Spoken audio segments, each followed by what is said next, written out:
কবরের শাস্তি এবং শান্তির উপরে ইয়াকিন থাকবে। তো সেখানে আমরা কতদিন থাকবো? সেখানে আমরা থাকবো কিয়ামত পর্যন্ত। কিয়ামত মানে মহাপ্রলয়, সব পৃথিবী ধ্বংস হয়ে যাবে। ইসরাফিল আলাইহিস সালাম একটা সিঙায় ফুঁক দেবেন, পৃথিবী চূর্ণ বিচূর্ণ হয়ে যাবে। পাহাড় যে শক্তিশালী পদার্থ, পাহাড় তার অবস্থা এমন হবে যেমন ধুনুরি তুলো ধুনাই করে, ধূলিকণা যেরকম উঠতে থাকে পাহাড়গুলোর অবস্থা এরকম হয়ে যাবে। ওয়াতাকুনুল জিবালু কালইহনিল মানফুস, এরকম ভাবে ধূলিকণা উঠতে থাকবে, আর সব দুনিয়া ধ্বংস হয়ে যাবে। ধ্বংস হয়ে যাওয়ার পরে 40 বছর ওইভাবে থাকবে। তারপরে হযরত ইসরাফিল আলাইহিস সালাম সিঙায় ফুঁক মারবেন। মারলে কি হবে? যা মাটির মধ্যে আছে সব বেরিয়ে আসবে, আর এই জমিনের ভেতরে যা কিছু আছে সব বেরিয়ে আসবে। যে ঘটনা আল্লাহ পাক সূরা জিলজালের মধ্যে বলেছেন, ইযা যুলজিলাতিল আরদু জিলজালাহা ওয়া আখরাজাতিল আরদু আসকালাহা, মাটির নিচে যা আছে সব বের করে দেবে। আর তাই দেখে মানুষ বলবে, মালাহা, এর মাটির কি হলো, সব উগড়ে দিচ্ছে, ভূমি করে দিচ্ছে। তখন মাটি উত্তর দেবে, বিআন্না রাব্বাকা আওহালাহা, আল্লাহ যে রব আমাদের প্রতিপালকের হুকুম হয়েছে, নির্দেশ হয়েছে, সেই জন্য আমরা সব উগড়ে দিচ্ছি। এইবার ওখান থেকে আমরা যাব কোথায়? হাসরের ময়দান। আর হাসরের ময়দানের স্টেজ হবে কোথায়? সিরিয়ায়, ফিলিস্তিনে। এটা হাসরের ময়দানের স্টেজ হবে। আর সারা পৃথিবী সমতল ভূমিতে পরিণত হয়ে যাবে। আর যত সিংহভাগ জল, তো জলভাগ একদম স্থলভাগে পরিণত হয়ে যাবে। সারা পৃথিবী শূন্য মাঠ হয়ে যাবে। সেখানে আমরা যাব এবং সেখানে আমাদের অনেক কীর্তি হবে। শেষমেশ আমরা সকলে যাব আল্লাহর নবী সাল্লাল্লাহু আলাইহি সাল্লামের কাছে। অন্য নবীদের কাছে যাওয়া হলে তারা বলবেন এই কথা যে আজকের এই সুপারিশ করার অধিকার আমাদের নেই। শেষমেশ আমরা আমাদের নবী মুহাম্মদ সাল্লাল্লাহু আলাইহি ওয়াসাল্লামের কাছে যাব। নবী মুহাম্মদ সাল্লাল্লাহু আলাইহি ওয়াসাল্লামের কাছেই বলবো যে আল্লাহর নবী, আপনি দেখছেন আমাদের কি অবস্থা। কেউ ঘামে হাবুডুবু খাচ্ছে, পুরো ঘামে ডুবে রয়েছে, কারোর গাল পর্যন্ত ঘাম, কারোর বুক পর্যন্ত, কারোর কোমর পর্যন্ত, কারোর হাঁটু পর্যন্ত, ইত্যাদি ইত্যাদি এরম রয়েছে। আর জমিন তামার মতো হয়ে গেছে।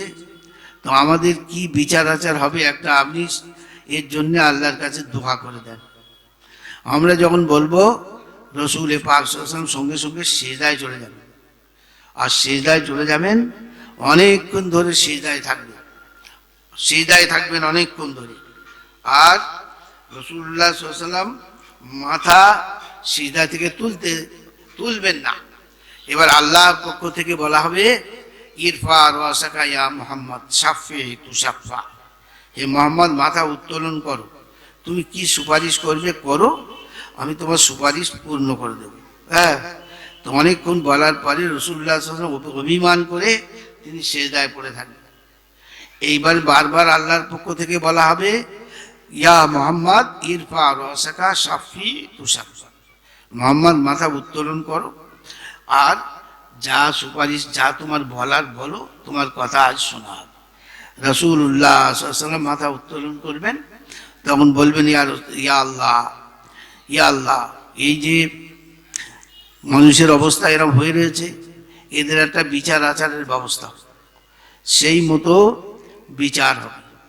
বিচার হয়ে পৃথিবীর যত মানুষ সব এবং যত জিন, বিচার হবে মানুষের আর জিনের।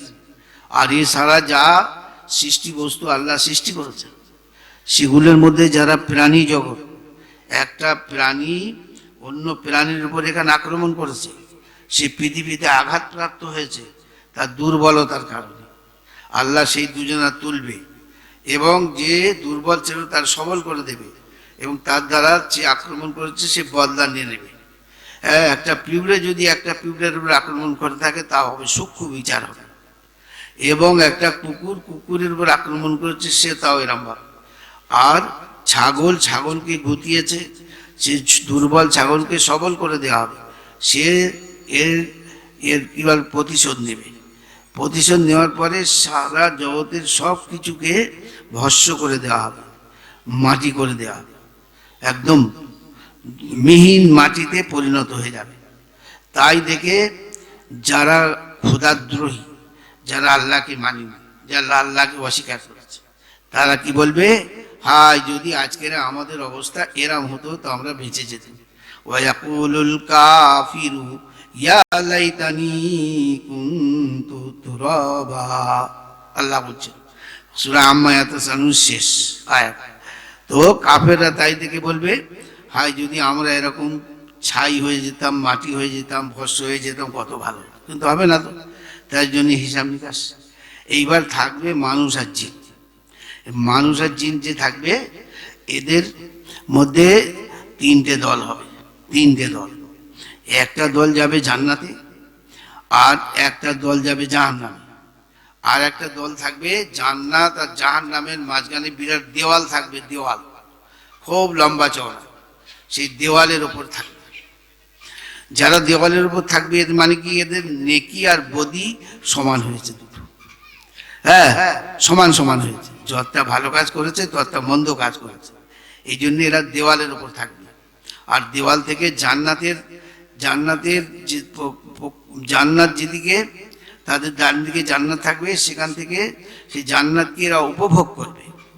আর যারা বাঁদিকে জাহান্নাম, সেই জাহান্নাম থেকেও তারা শাস্তি প্রাপ্ত হবে, এরম অবস্থায় থাকবে। এইবারে যতদিন পর্যন্ত আল্লাহর ইচ্ছা সেটা কেউ জানে না, সেটা আল্লাহ জানে। তখন এই যে যারা আরবে থাকবে, আরবে এদের এখান থেকে জান্নাতে দিয়ে দেওয়া হবে, জান্নাতে দিয়ে দেওয়া হবে। এবারে যারা একবার জান্নাতে যাবে জীবনে বের হবে না, তাদের পদোন্নতি ঘটবে। হ্যাঁ, আস্তে আস্তে আস্তে তাদের মর্যাদা বৃদ্ধি পেতে থাকবে, কিন্তু সেখান থেকে তারা বের হবে না কোনো সময়। এইবার থাকবে জাহান্নাম। তো জাহান্নাম, এই জাহান্নামে যারা আছে, বহু জাহান্নামীকে বের করা হবে, এবং সেখানে হাফেজদের সুপারিশ হবে, আলিমদের সুপারিশ হবে, আল্লাহওয়ালা বুজুর্গ মাশায়েখদের সুপারিশ হবে। সুপারিশ হয়ে হয়ে বহু জাহান্নামী জাহান্নাম থেকে বেরিয়ে জান্নাতে চলে যাবে, জান্নাতে চলে যাবে। এবারে শেষে নবী মুহাম্মদ সাল্লাল্লাহু আলাইহি ওয়াসাল্লামের সুপারিশ হবে। আল্লাহ বলবেন, এ আমার নবী তুমি যাও, আর জাহান্নামে গিয়ে বেছে বেছে তুমি তাদেরকে মনে করো এর মধ্যে ঈমান আছে, তাদের বের করে দাও। তো রাসূলুল্লাহ সাল্লাল্লাহু আলাইহি ওয়াসাল্লাম যাবে, গিয়ে ওরকম মানুষদের বের করবে, আর তারা পুরে কয়লা হয়ে থাকবে। আর জান্নাত আর জাহান্নামের মাঝখানে সেখানে একটা হাউস থাকবে। সেই হাউজে একবার পড়ে ডুব মারলি একেবারে জান্নাতের উপযুক্ত হয়ে যাবে। জান্নাতের উপযুক্ত মানে কত, 60 হাত লম্বা। আমাদের আদি পিতা হযরত আদম আলাইহিস সালাম 60 হাত লম্বা ছিল। যত লোক জান্নাতে যাবে ওই রকম লম্বা হবে, 60 হাত লম্বা, 7 হাত চওড়া। যাও জান্নাতে। এবারে আল্লাহ রসুল সাল্লাল্লাহু আলাইহি ওয়াসাল্লামকে ওরকম বের করবেন, আল্লাহর কাছে বলবেন, ইয়া আল্লাহ তুমি যা বলেছো আমি পালন করেছি, না আরো যাও, যেগুল খোঁজা করো, যেগুল খোঁজা বুঝে না আপনারা, এখন আর হয় না। আগে সেই একদল আসতো, যে কি বলে ওর নাম কি, সেই বলরাম মতো কি, যে এরম খুঁজতো, এরম করে, হ্যাঁ, কিংবা চিরুনি তাল্লাশি করে। রাসূলুল্লাহ সাল্লাল্লাহু আলাইহি ওয়াসাল্লামকে বলা হবে, রাসূলুল্লাহ সাল্লাল্লাহু আলাইহি ওয়াসাল্লাম তন্ন করে সব খুঁজে বার করে এবার ফের আল্লাহর কাছে যাবে, আল্লাহ তুমি যেরকম বলেছো আমি নির্দেশ পালন করেছি, না আরো যাও, আরো খোঁজো, যদি একজন পাও। আবার নবী মুহাম্মদ সাল্লাল্লাহু আলাইহি ওয়াসাল্লাম যাবেন, গিয়ে ওইরকম খুঁজে যাদের মধ্যে ঈমান আছে ভাগ করে দেবেন। এইবারে শেষ। আল্লাহ বলবেন, এবার আমি আহকামুল হাকিমিন, আমি আল্লাহ, এবার আমি জানি কোথায় কি হয়েছে না হয়েছে, আমি জানি আমার বান্দা বান্দি মানুষ হোক আর জিন হোক, হ্যাঁ, যেমন মানুষের মধ্যে পুরুষ নারী আছে, জিনের মধ্যে পুরুষ নারী আছে। হ্যাঁ, তো আল্লাহ এবারে অনেক মানুষকে, অনেক জিনকে, অনেক মানুষকে বের করবেন, আর বের করে জান্নাতে দিয়ে দেবেন। আর আল্লাহ বলবেন, ইয়ে আমাকে এরম ভাবে স্মরণ করেছিল, সে আমি জানি আর কেউ জানে না, আমার ফেরেশতারাও জানে না। এরকম হবে এ বান্দা বা বান্দি এরকম ভাবে আমাকে স্মরণ করেছিল, সে কেউ জানে না, কিন্তু আমি আল্লাহ আমি জানি, এমনকি আমার ফেরেশতারা জানে না। এরই বলে মিয়ানে আশিক মাসুক রমজিস কিরমান কাতিবিরাহাম খবর নিস। যে প্রেম আর প্রেমিক আর প্রেমিকের মধ্যে এমন একটা রহস্য থাকে যেটা কেউ বুঝতে পারে না, চাওয়া চাইতে সব কিছু হয়ে যায়।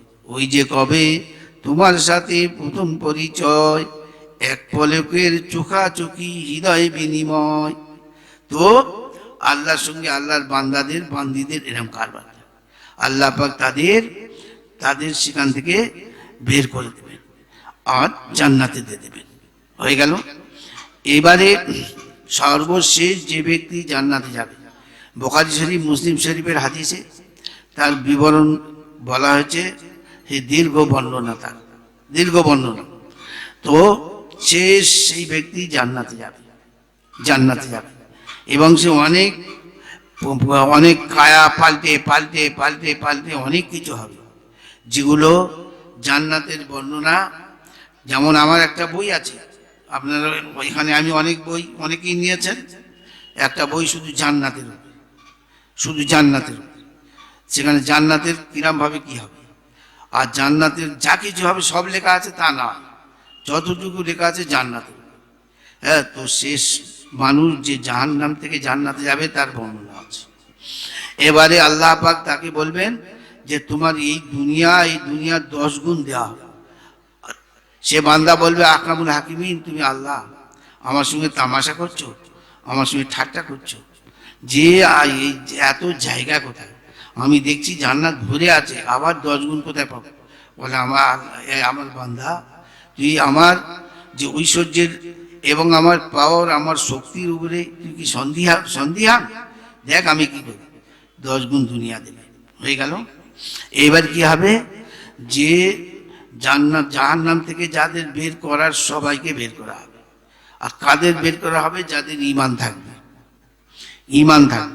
ঈমানদার মানুষ গুনাহ করে, তার দুনিয়াতে কষ্ট হয়, শারীরিক কষ্ট হয়, মানসিক কষ্ট হয়, ব্যাধিগ্রস্ত হয়, রোগে জর্জরিত হয়, তার জন্য কিছু গুনাহ মাফ হয়। এবার কবরে গিয়ে মার খেয়ে আরো মাফ হয়ে গেল। আর যারা হতভাগা, তাদের সন্তানরা এমন বা তাদের দোস্ত বন্ধু এমন, একবার হাত তুলে দোয়া করে না যে আমার মা বাবের আল্লাহ তুমি জান্নাত নসিব করো, মনেও হয় না, তারা ওই পড়ে থাকে, মার খায়, তাদের আর কোনো সাহারা থাকে না। এইবার এখানে শাস্তি পাওয়ার পর হাসরের ময়দানে শাস্তি হবে। হ্যাঁ, ঘামের সমুদ্র হবে।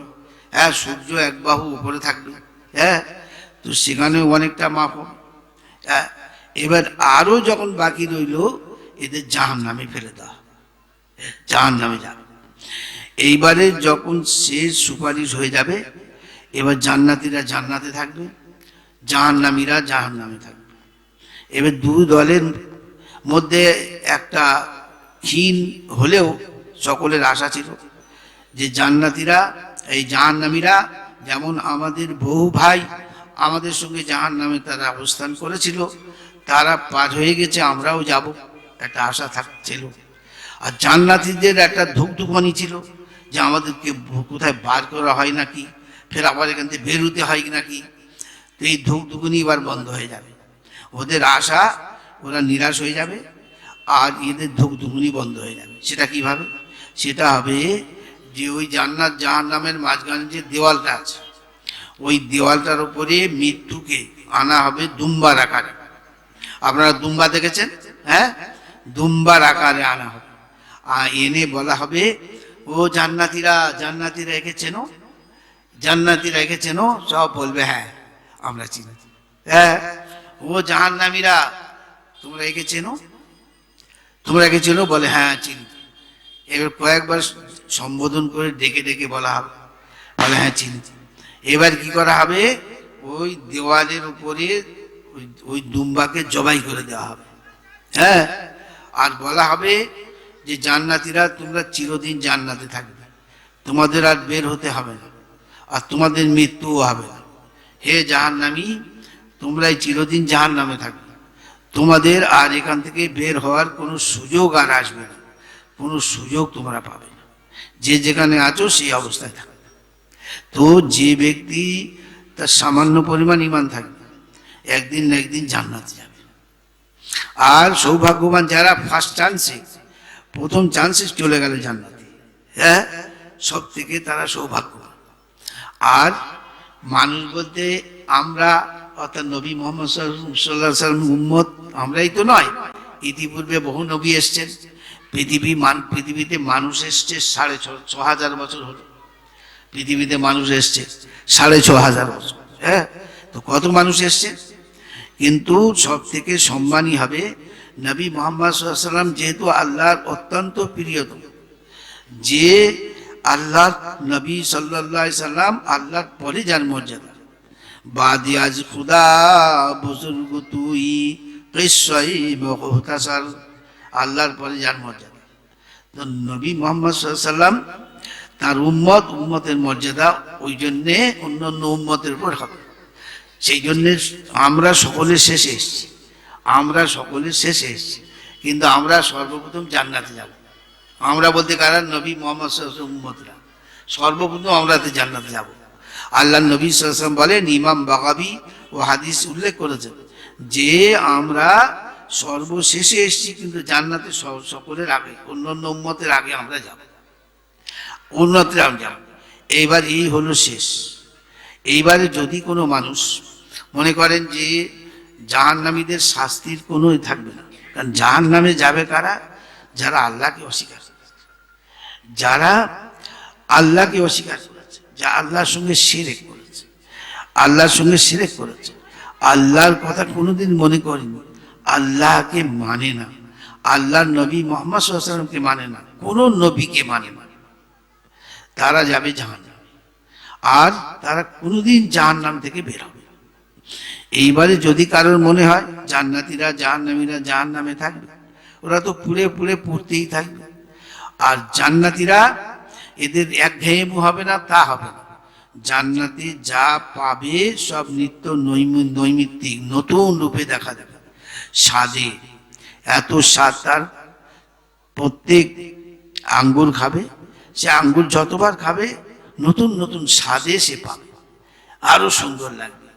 হ্যাঁ, আর কোনোদিন চাইবে না জান্নাতীরা যে আমরা এখন জান্নাত থেকে বেরোবো। আর তার স্ত্রী দেওয়া হবে এরকম ভাব যে তার প্রসাব হবে না, পায়খানা হবে না, আর অন্য কোনো রকমের নোংরা জিনিস বের হবে, নাক থেকে শিকনি বের হবে না, গাল থেকে থুতু বের হবে না, কাশ যারে বলে বের হবে না। আর যা কিছু খাবে হজম হবে কিন্তু ঘামের দ্বারা। আর সে ঘামটা, তার সুগন্ধি কেমন হবে, মেশক আম্বারের মতো।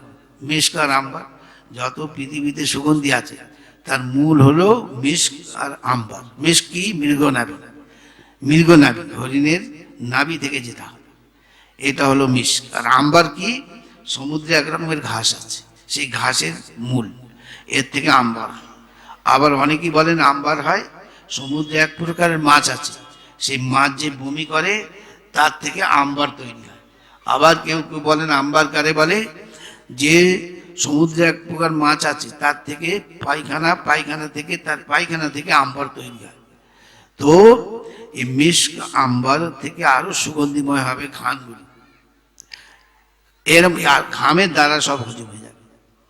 আর এখানে মানুষ যদি স্ত্রী সহবাস করে শ্রান্ত হয়ে পড়ে, ক্লান্ত হয়ে, সেখানে ক্লান্তির কোনো মানে নেই, যতক্ষণ চাইবে ততক্ষণ ধরে সে তার স্বাদ মিটাবে, কোনো রকম ভাবে কোনো প্রতিবন্ধক সৃষ্টি হবে না। তাহলে সেখানে শুধু মজাই মজা। দিন কত এখানে কি করতে হবে, একটু আল্লাহকে মেনে চলতে হবে। আর আল্লাহ খুব রহমান, খুব রহিম, জানেন, আল্লাহ ডাকলে আল্লাহ সন্তুষ্ট হয়। আল্লাহ ডাকলে আল্লাহ সন্তুষ্ট। এই আমরা যারা আছি, আমরা কেউ কারোর মতো নয়, যে যে যার মতো। ঠিক চাই তো, যে যার মতো। হুবাহু দুজনকে দাঁড় করিয়ে দেন, দুজন এক, এ দেখাতে পারবে না। ঠিক ভেতরটা ওইরকম, ভেতরটা ওইরকম ভাবে। অন্তরটা কার কিরকম? বহু আল্লাহর ওলি এরাম আছে যারা সাধারণ থেকে সাধারণ মানুষ, কিন্তু তাদের অন্তর আল্লাহর সঙ্গে এরম জুড়ে আছে যে তারা মৃত্যুর অপেক্ষা, মৃত্যুর সঙ্গে সঙ্গে ফার্স্ট চান্সে তারা চলে যাবে জান্নাত। এই অন্তর জামি আল্লাহ। কার অন্তরে কি আছে না আছে আল্লাহ সব জানে, আল্লাহ সব জানে। সেই জন্য আমরা মাদ্রাসায় সব পাগড়ি দেওয়া হয়, যে কারা হাফেজ হয়েছে তাদের পাগড়ি দেওয়া হয়, বুখারী খতম হচ্ছে তার পাগড়ি দেওয়া হয়। আর আমরা বলি এই কথা যে দেখুন, আপনাদের সামনে এই জন্যই পাগড়ি দিচ্ছি যে আমাদের এইটা বিশ্বাস, আমরা কোনো মানুষকে ছোট বলে ভাবি না, আমরা কোনো মানুষকে ঘৃণা করি না, যদিও যত বড় সে কে হোক না কেন। সব থেকে দোষী হলো বেনামাজি। বেনামাজিকে আমরা ঘৃণা করি না। বেনামাজি সে নমাজ পড়ছে না, ওই জন্য আমরা তাকে মন্দ বলে মনে করি, কিন্তু সে তো ভালো। যেমন কারোর বাচ্চা, ছোট বাচ্চা, ছেলে হোক মেয়ে হোক, যদি পেশাব করে দেয়, পায়খানা করে দেয় মায়ের কাপড়ে, মায়ের কোলে, মায়ের মাথায়, তো মা কি করে? ওর বাচ্চাটাকে মেরে ফেলে না। যে মা সত্যিকারের মা হয় তখন উল্টো দুঃখ করে, হায় রে আমার বাচ্চাটা এরম ভাবে পায়খানা করলো। হ্যাঁ, তো সে যত্ন সহকারে তার কি করে, ধুইয়ে দিয়ে আবার করে করে। তো গুনাহগার কি আমরা এরম মনে করি যে আমি নিজে কত গুনাহগার, আমি তো 1 নম্বর গুনাহগার, আমি অপরকে কিভাবে গুনাহ করেছে বলে তার আমি ধিক্কার জানাবো, তা না। সেই জন্য আমরা কি বলি, আপনারা দোয়া করবেন। আমাদের বিশ্বাস কার দোয়া কবুল হবে আমরা জানি না, কি আল্লাহ সব জানে। কে অন্তরে অন্তরে আল্লাহকে এত ভালোবেসেছে, সে ধারে কাছে আমরা যেতে পারি। একদম সত্যি কথাই, সত্য কথাই। যত দিন যাচ্ছে, বয়স বেশি হচ্ছে, কেতাব ঘাঁটাঘাঁটি হচ্ছে, জিনিসটা পরিষ্কার হয়ে আসছে। সেই জন্য আমাদের অন্তরে কোনো মুসলমানের ঘৃণা, এমনকি মানুষের কাজ বলতে যে আল্লাহ নি, কালছে আল্লাহকে স্বীকার করবে। তো সেই জন্যে আপনারা দোয়া করবেন আল্লাহ সুবহানাহু ওয়া তাআলা। বিশেষ করে আজকের এই সভাটা ঈদগাহের উন্নতি করবে। এর আগে আমি এসেছি, আপনারা চেনেন আমাকে। তো যা দরকার এ আপনারা এতে দেবেন। যখন আপনাদের কাছে বলা হবে তো আপনারা নির্দ্বিধায় দিয়ে দেবেন, এই মনে করে এইটা হলো আমার। মানুষ বলে আমার, আল্লাহ রাসূল সাল্লাল্লাহু আলাইহি ওয়াসাল্লাম বলেন আমার বলতে যেটা খেয়ে নিল তার, যেটা যতটুকু রক্তে পরিণত হয়ে যাবে, বাকি পেশাব পায়খানা দ্বারা বেরিয়ে যাবে। আর দ্বিতীয় পরে নিল, সে পরিধান করলো, এইটা তার, ছিঁড়ে গেল, হয়ে গেল, এখানে চলে গেল। আমারই আমার বলতে কি, যেটা আমি আল্লাহকে সন্তুষ্ট করার জন্যে আল্লাহর রাস্তায় দেব, সেটা আমার। ও কোনোদিন এদিক ওদিক যাবে না, মিস যাবে না, ও আমার সব সময় থাকবে। আমার জাকানদানির কষ্ট হবে তখন কেউ থাকবে না, ওই আমল আমার সামনে চলে আসবে। এই মনে করে আপনারা নির্দ্বিধায় দান করবেন, খুশি মনে দান করবেন। দেখবেন সারা পৃথিবী একমত, এতে কারো দ্বিমত নেই। কি দান দুর্গতি নাশক। হ্যাঁ, আর আল্লাহ নবী সাল্লাল্লাহু আলাইহি ওয়াসাল্লাম তাই বলে গেছেন, সাদাকাতু তুতফিউ গযবার রব সুবহানাহু ওয়া তাআলা। সদকা দানে কি হয়, আল্লাহর যে রোষ, আল্লাহর গজব প্রশমিত হয়ে যায়, হ্যাঁ, দূর হয়ে যায়। আর সদকা দ্বারা কি হয়, যে সাদাকাতু তারুদ্দুল বালা, সদকা দ্বারা বালা মুসিবত দূর হয়। আর কি হয়, সারা পৃথিবীতে সবসময় ঘোষণা হচ্ছে, বুখারী শরীফের হাদিস, আল্লাহুম্মা আতি মুনফিকান খালাফা, আল্লাহুম্মা আতি মুমসিকান তালাফা। এ আল্লাহ, তোমার রাস্তায় যে দেয় তার তুমি বিনিময় দাও, তার সুখে শান্তিতে রাখো, তার সব জায়গায় তুমি উন্নতি দান করো, তার সংসারে সচ্ছলতা এনে দাও, শান্তি এনে দাও। আর তোমার রাস্তায় দিতে যে বঞ্চিত হয়, তোমার রাস্তায় দিতে যার কলিজা ফেটে যায়, তো তাকে আরো সংকীর্ণ করে দাও তার অন্তরকে, হ্যাঁ, আর তাকে বালা মুসিবত বিপদে ঘিরে দাও। সেই জন্য সারা জগৎ এক, যে দানের কোনো লোকসান নেই। দান করলে আল্লাহ সুবহানাহু ওয়া তাআলা ইহকালে দেবে, পরকালে দেবে, সেরকম ভাবে আপনারা সাড়া দিবেন। মনে হয় আমি একটু বেশি টাইম নিয়ে ফেলেছি। হ্যাঁ, সাড়া দিবেন ইনশাআল্লাহ। হ্যাঁ, আর আল্লাহ পাক আপনাদেরকে কবুল করে নিক। 5 ওয়াক্ত নামাজ পড়বেন, দরুদ শরীফ বেশি বেশি করে পড়বেন। মনে রেখে দেবেন, দরুদ শরীফ পড়ে সে আপনি যত গুনাহগার হন না কেন, দরুদ শরীফ পড়া মানে একটা আমি কবুল ইবাদত করেছি, আমার ইবাদতটা কবুল। কারণ দরুদ শরীফ পড়লে আল্লাহ কবুল করে নেয়। আর দরুদ শরীফের বদৌলতে একদিন হয়তো আপনার কি করে, আপনি হয়তো মসজিদে ওঠেন, হয়তো 2 ঈদে ওঠেন, একদিন আপনার মসজিদের সেবক খাদিম করে নেবে, ঈদগাহের আপনার পুরোহিত করে নেবে, সেবক করে নেবে দরুদ শরীফের রাতে। আর পড়তে কষ্ট লাগে না, ইনশাআল্লাহ পড়বেন দরুদ শরীফ। হ্যাঁ হ্যাঁ, যে কোনো দরুদ শরীফ। সব থেকে উত্তম দরুদ শরীফ হলো কোনটা? দরুদ ইব্রাহিম, যেটা নামাজে পড়া হয়, আল্লাহুম্মা সাল্লি আলা মুহাম্মদ ওয়া আলা আলি মুহাম্মদ, এইটা সব থেকে উত্তম দরুদ। আর ছোট দরুদ হলো সাল্লাল্লাহু আলাইহি ওয়াসাল্লাম বা সাল্লাল্লাহু আলা মুহাম্মদ, এগুলো ছোট ছোট যে কোনো দরুদ। আল্লাহ রাসূলুল্লাহ সাল্লাল্লাহু আলাইহি ওয়াসাল্লাম বলেন, যদি কেউ আমার উপর একবার দরুদ করে তো আল্লাহর পক্ষ থেকে কমপক্ষে 10টা নেকি তার লেখা হয়, কমপক্ষে। আবার যে বান্দার আর নবী মুহাম্মদ সাল্লাল্লাহু আলাইহি ওয়াসাল্লামের মহব্বত আছে, ভালোবাসা আছে, তার দরুদের মূল্য অনেক অনেক। তো আল্লাহ সুবহানাহু ওয়া তাআলা আমাদের প্রত্যেককে তৌফিক দান করুক। আর আপনারা সব দিন তো হয় না, এই বছরে একবার করে হয়, আপনারা বসে শুনবেন আর এই নিয়তে শুনবেন যে আল্লাহ, যে এই যে শুনছি এর দ্বারা আমার হেদায়েত দান করে। কারণ মানুষের কোন কথাটা কানে ঠিক লেগে যাবে বা কোন কথাটা দিলে বসে যাবে, তখন তার মধ্যে ইনকিলাব এসে যাবে, পরিবর্তন এসছে। আপনি একটা কথা দেখুন, যত লোকের দাড়ি আছে প্রত্যেকে জিজ্ঞেস করে দেখুন, দাড়ি রাখতে হবে জানে সব, কিন্তু দাড়ি রাখার সুযোগ হয়েছে কোথায়? ওইরকম কোনো জায়গায় একটা কথা এমন শুনেছে, হয়তো সে একটা বাচ্চার মুখে শুনছে, তার মনে দাগ কেটে গেছে, তখন থেকে শুরু করে। ঠিক না বেঠিক? আল্লাহ আপনাদের তৌফিক দান করুক। ওয়া আখিরু দাওয়ানা আনিল হামদুলিল্লাহি রাব্বিল আলামিন। আল্লাহর কাছে আল্লাহ খুব রহমান, খুব রহিম, বান্দার খুব ভালোবাসে। আল্লাহর বান্দা বান্দিদের খুব ভালোবাসে। যদি না ভালোবাসতো, আমরা যা করি, আমাদের ছেলে মেয়েরা যদি আমাদের সঙ্গে একবার করে, তাদের মনে হয় কেটে ফেলবে, বাড়ি থেকে অন্তত কি বলে কি বিতাড়িত করে দেবো। হ্যাঁ, বিতাড়িত করে দেবো, তেজ্য পুত্র করে দেবো। কিন্তু আল্লাহ, আমরা কত গুনাহ করছি, আমরা নামাজ পড়ি না, আরো কত কি আমরা করছি, হ্যাঁ, কিন্তু আল্লাহ তবু আমাদের মুখে হাসি ফোটাচ্ছে, খাওয়া দাওয়া সমস্ত কিছু আল্লাহ পাক আমাদের দিচ্ছে। সেই জন্য একমাত্র আপনজন আল্লাহ। আল্লাহ, আল্লাহর কাছে কেঁদে কেউ পাবে না এরম না। তবে আপনি দোয়া করলে আপনার ছেলের অসুখ না, আপনাদের সকলের ছেলে ভালো থাকুক, মেয়ে ভালো থাকুক। ধরুন, আল্লাহ আমার এই মেয়েটাকে সুস্থ করে দাও, কি আমার ছেলেটাকে সুস্থ করে দাও, সেই দোয়াটা আপনার হুবাহু এটা কবুল হলো না, কিন্তু কবুল হয়েছে যখন হয়তো ওর পরিবর্তে আপনার বড় বিপদ আসছিল, সেটা আল্লাহ দূরে করে দিয়েছে। হ্যাঁ, কিংবা এইটা আপনার কবুল হয়েছে যেখানে আপনার কেউ সাহায্যকারী থাকবে না, সেই আখিরাতে, সেখানে এটা আপনার কাজে লাগে।